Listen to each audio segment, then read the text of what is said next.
Szia, Győri Nikoletta vagyok, és üdvözöllek az oldalamon. Először is picit arról szeretnék beszélni, hogy mi is tulajdonképpen az a coaching. A coaching egy támogató, biztonságos beszélgetési folyamat, amely segít tisztában látni önmagadat, a helyzetedet és a lehetőségeidet. Nem kész válaszokat ad, hanem abban támogat, hogy megtaláld a saját megoldásaidat, és tudatos döntéseket hoz. A coaching során a fókusz azon van, ami most van, és azon, amerre szeretnél eljutni. Legyen ez szó vezetői szerepről, akár egy változásról, vagy elakadásról. Azokkal az emberekkel dolgozom, akik szeretnének tudatosabban működni, különösen vezetőkkel, vezetővé válókkal, és tulajdonképpen olyanokkal, akik változás előtt állnak az életükben, vagy akár a munkájukban. HR szakértőként, valamint vállalati belső trénerként évek óta dolgozom szervezeti környezetben. A munkám során olyan programokat oktatok, amelyek a személyes felelősségvállalásra, az önismeretre és az eredményes együttműködésre épülnek.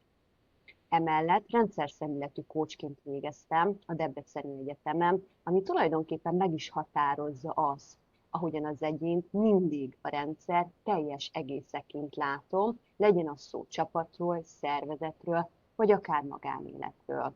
Hiszek abban, hogy a valódi fejlődés nem sablonokból és kész válaszokból születnek.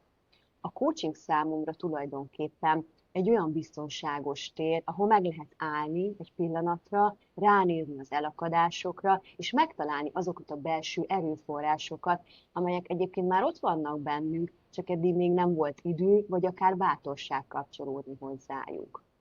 A tréningjeimben és a coaching folyamataimban is egyébként azt tapasztalom, hogy amikor valaki tényleg megérti, miért működik úgy, ahogy, és tisztázza a saját céljait és értékeit, akkor nem csak hatékonyabbá válik, hanem sokkal-sokkal kiegyensúlyozottabbá is. A motto így szól, mosolyogj a világra, és a világ visszamosolyog rád.